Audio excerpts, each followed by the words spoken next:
عليكم ورحمة الله وبركاته والاليال walaalkii farxaan soo ogeedeen waxaan isoo gudbinayaa arrin aad u muhiim ah oo ku saabsan mental health ka soo taqaana xanuunka maskaxda maanta waxaan u socdaa invitation aan u sameynay walaasheen Mariin Axmed oo u sameysay especially gabdhaha Soomaaliyeed oo da'dooda taa 13 sano jiro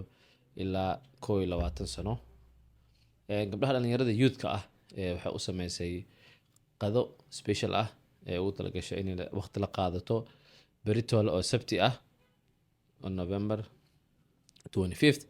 markay tahay salaad duurka bacdi 2 o'clock ilaa 3 o'clock halka saacadood waxay rabtaa Mariin in gabdhaha waqti la qaadato sababta waxay dhahdaa waxa ogtihiin Kentucky waxay noqotay state-ka labaad oo loo dhinto overdose-ka iyo xanuunkan oo mental health-ga ah waxay kaloo lii sheegay state-ka wuxuu sameeyay research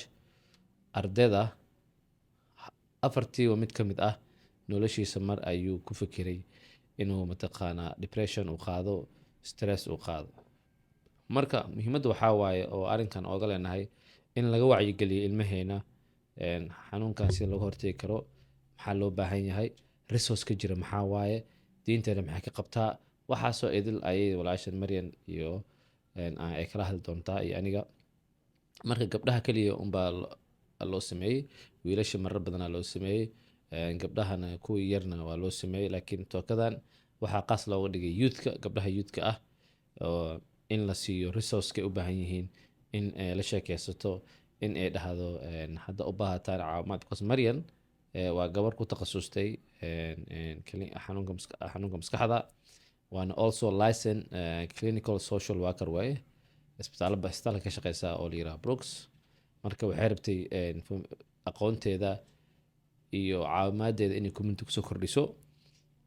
marka waxaa idin leeyahay gabdhaha la keenay beritoole waqti iyo qadaan wada qaadanayna insha Allah waa from 2 ilaa 3 pm 3 waa dhamaanaysaa marka waxaan ilaa waqtiga laga soo hormaro xataa 10 daqiiqo ka hor 2 intii la gaarin ka hor laga soo hormaro si aan waqtigeena si fiican ugu faa'iideysano assalaamu calaykum waraxmatullahi